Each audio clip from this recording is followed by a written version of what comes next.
तो गायनाकोलॉजिस्ट किस तरह से एक कॉस्मेटिक सर्जन हो सकती है? चाइल्ड बर्थ के बाद बहुत सारे इश्यूज आते हैं, फीमेल पूरी बॉडी में चेंजेस आ रहे होते हैं। मैंने ये बताया कि उसको हम देख रहे इस तरह से होते हैं कि ये एस्थेटिकली चेंज है, लेकिन एक खातून से पूछे कि वो जब अपने आप को देखती है तो हर खातून आने वाली, मेरा ख्याल है कि 100% ऑफ द फीमेल्स जो मेरे पास आती हैं वो ये कहीं ना कहीं किसी ना किसी फॉर्म में शिकायत कर रही होती हैं कि हमारी बॉडी वैसी नहीं रही जैसी बच्चे से पहले थी या बच्चों की पैदाइश से पहले थी। इवन स्लिम स्मार्ट गर्ल्स आती हैं, 3-3 बच्चे पैदा किए हुए हैं उसके बाद, लेकिन जो बेली फैट है वो नहीं जाता, ठीक है, और वो उनको बॉदर कर रहा है। ठीक हो गया। अब हम आते हैं फंक्शनल इश्यूज़ पे।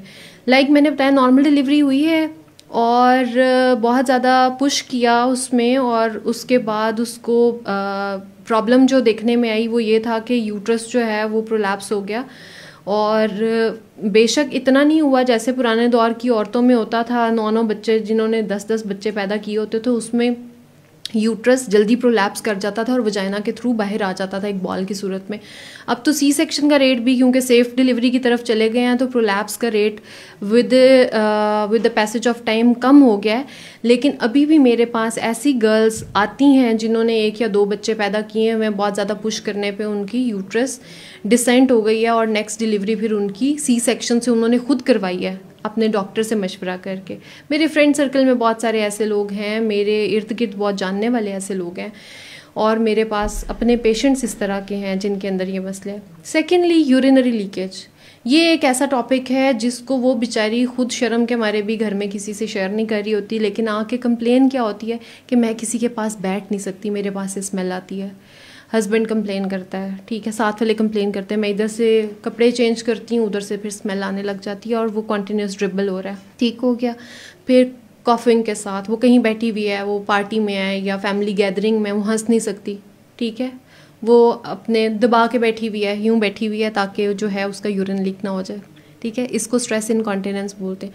या ओवरफ्लो हो रहा है, ड्रिबल होता जा रहा है, वो उसको पता ही नहीं चला और इसका ट्रीटमेंट है?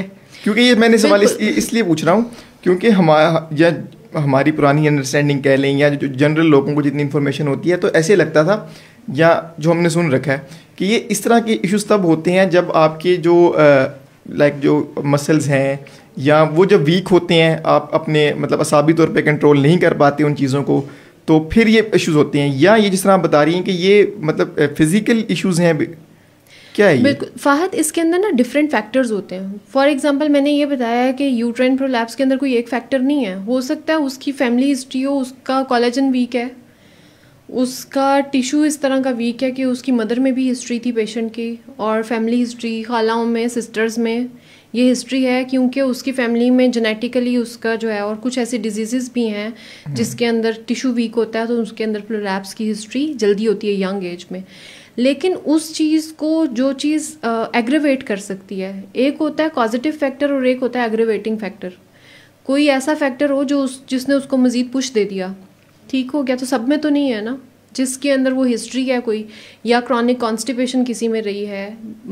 बात ये है कि सिर्फ चाइल्ड बर्थ के साथ नहीं है, ये मसले उसको किसी और प्रॉब्लम के साथ भी देखने में आ सकते हैं। इसके अलावा आप ये देखें कि सेक्सुअल हेल्थ उसकी कॉम्प्रोमाइज़ है।